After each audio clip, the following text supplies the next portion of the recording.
പ്രിയപ്പെട്ടവരെ, തിരുവനന്തപുരം മെഡിക്കൽ കോളേജിലെ ഒരു പാവം ഡോക്ടറെ വീണ്ടും സഖാക്കളെല്ലാവരും കൂടി കള്ളനാക്കുന്ന ഒരു രീതിയാണ് കഴിഞ്ഞ ദിവസം കണ്ടത്. വളരെ മോശമാണ് എന്നുള്ളത് പറഞ്ഞുകൊണ്ട് തന്നെ പറയട്ടെ, അയാൾ ചെയ്തിട്ടുള്ള തെറ്റെന്താണ്?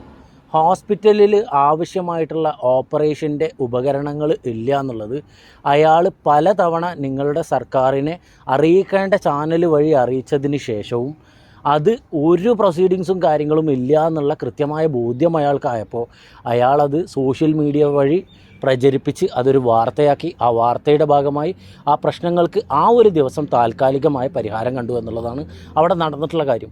അതിൻ്റെ ഭാഗമായിട്ട് നിങ്ങളുടെ സർക്കാരിൻ്റെ മുഖച്ഛായക്ക് ഡാമേജ് ആയി എന്നുള്ള ഒരൊറ്റ കാരണം കൊണ്ട് നിങ്ങളുടെ കേരളം ആരോഗ്യ മേഖലയിൽ നമ്പർ 1 എന്നുള്ള തള്ളു പൊളിഞ്ഞു വീണു എന്നുള്ള ഒരൊറ്റ കാരണം കൊണ്ട് നിങ്ങൾ അയാളെ ഇപ്പോൾ കള്ളനാക്കിയില്ലേ? സംഘപരിവാർ ഭരിക്കുന്ന UP സംസ്ഥാനത്തിൽ ഓക്സിജൻ ഇല്ലാത്ത കാരണം കൊണ്ട് ഒരുപാട് കുട്ടികൾ ശ്വാസം കിട്ടാതെ മരിക്കുകയും അതേ സാഹചര്യം നിലനിൽക്കുന്ന ആ ഹോസ്പിറ്റലിൽ കഫീൽ ഖാൻ എന്ന് പറയുന്നൊരു ഡോക്ടർ സ്വന്തം പോക്കറ്റിൽ നിന്ന് പണമെടുത്തിട്ട് അവിടെ ഓക്സിജൻ സിലിണ്ടർ കൊടുത്ത് മാതൃക കാണിച്ചപ്പോൾ അതേ ഡോക്ടറെ സംഘപരിവാറുകാർ പിടിച്ച് അറസ്റ്റ് ചെയ്ത് ജയിലിൽ അടച്ചത് ഒരു ചരിത്ര സംഭവമായിട്ട് ഇവിടെ കിടക്കുന്നുണ്ട്. അന്ന് അയാളോട് ചെയ്തിട്ടുള്ള അതേ കാര്യം തന്നെയല്ലേ ഇന്ന് കേരള സർക്കാർ ഈ ഡോക്ടറോട് ചെയ്തിട്ടുള്ളത്? അയാൾ സോഷ്യൽ മീഡിയ വഴി പ്രചരിപ്പിച്ചു എന്ന് പറയുന്ന കാര്യത്തിൽ നിങ്ങൾ കണ്ട തെറ്റ് അയാൾ ചട്ടലംഘനം നടത്തി എന്നുള്ളതാണ്.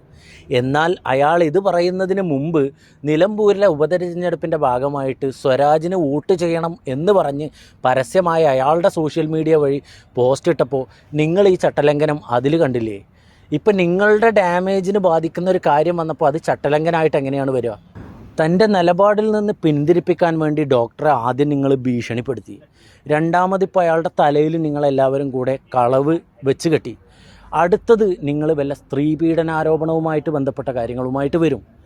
അതും കഴിഞ്ഞാൽ അതിലും നിങ്ങൾക്ക് അടക്കാൻ പറ്റിയിട്ടില്ല എന്നുണ്ടെങ്കിൽ ഡോക്ടറുടെ വീട്ടിലേക്ക് നിങ്ങൾ മാഷാ അല്ലാഹ് സ്റ്റിക്കർ ഒട്ടിച്ച വണ്ടിയും വിടുമെന്നുള്ള ബോധ്യം ഞങ്ങൾക്കുണ്ട്. സഖാക്കൾ ഊതി വീർപ്പിച്ചിട്ടുള്ള പിണറായി ബലൂൺ സർക്കാരിനെതിരെ ആര് തന്നെ എന്ത് തന്നെ കാര്യങ്ങൾ തുറന്നു പറഞ്ഞാലും എടുത്തു പറഞ്ഞാലും അവരുടെയൊക്കെ അവസ്ഥ ഇത് തന്നെ ആയിരിക്കുമെന്നുള്ളൊരു മെസ്സേജല്ലേ ഈ ഇടതുപക്ഷം ജനങ്ങൾക്ക് കൊടുക്കുന്നത്?